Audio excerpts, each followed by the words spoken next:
15 দিনের জন্য বিশ্ববিদ্যালয় বন্ধের ঘোষণাকে স্বাগত জানালেও শিক্ষার্থীরা বলছেন এই তাড়াহুড়ো করে নেওয়া সিদ্ধান্তের কারণে যাদের বাড়ি দূরে তারা ভোগান্তিতে পড়েছেন। তবে বিশ্ববিদ্যালয় প্রশাসন বলছে শিক্ষার্থীদের শারীরিক এবং মানসিক স্বাস্থ্য সুরক্ষার কথা বিবেচনা করেই এমন সিদ্ধান্ত নেওয়া হয়েছে।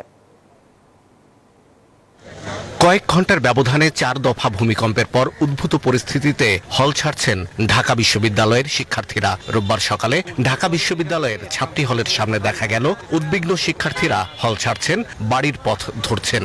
সবসময় মনে হচ্ছে যে আমি কাঁপছি, বা যেখানে বসে আছি মনে হচ্ছে যে কাঁপছি, মানে এরকম আতঙ্কিত লাগছে। কালকে সারা রাত আমরা রুমের কেউই ঘুমাইতে পারি নাই আতঙ্কে। তো সকালবেলা ওঠার সাথে সাথে সবাই ব্যাগপত্র গুছায় এখন রুমে সবাই আমরা চলে যাচ্ছি আর কি। বাড়িতে যাওয়াটাই আমি এখন পরিবারের সঙ্গে থাকাটা আমি গুরুত্বপূর্ণ মনে করছি। সন্তানদের বাড়ি ফিরিয়ে নিতে অনেক অভিভাবককেও দেখা গেল হলের গেটে। আমার বাড়ি কালিয়াকৈর গাজীপুরে, আমি আসছি সকালে এসে আমি আমার মেয়েকে নিয়ে যাচ্ছি। নারী রাস্তার একমাত্র নাম ফেমিকন, যেন কাশফুলের নরম ছোঁয়া। এই পর্যন্ত যে ভূমিকম্পগুলো এর আগে হয়েছে, কোনো ভূমিকম্পের কেন্দ্রস্থল কিন্তু এর আগে বাংলাদেশের ভিতরে ছিল না, আর এটার কেন্দ্রস্থল হইতেছে বাংলাদেশের ভিতরে এবং কি ঢাকার। ভূমিকম্পের আতঙ্কে বিশ্ববিদ্যালয় প্রশাসনের এমন সিদ্ধান্তকে স্বাগত জানিয়েছেন শিক্ষার্থীরা, তবে মিশ্র প্রতিক্রিয়াও রয়েছে।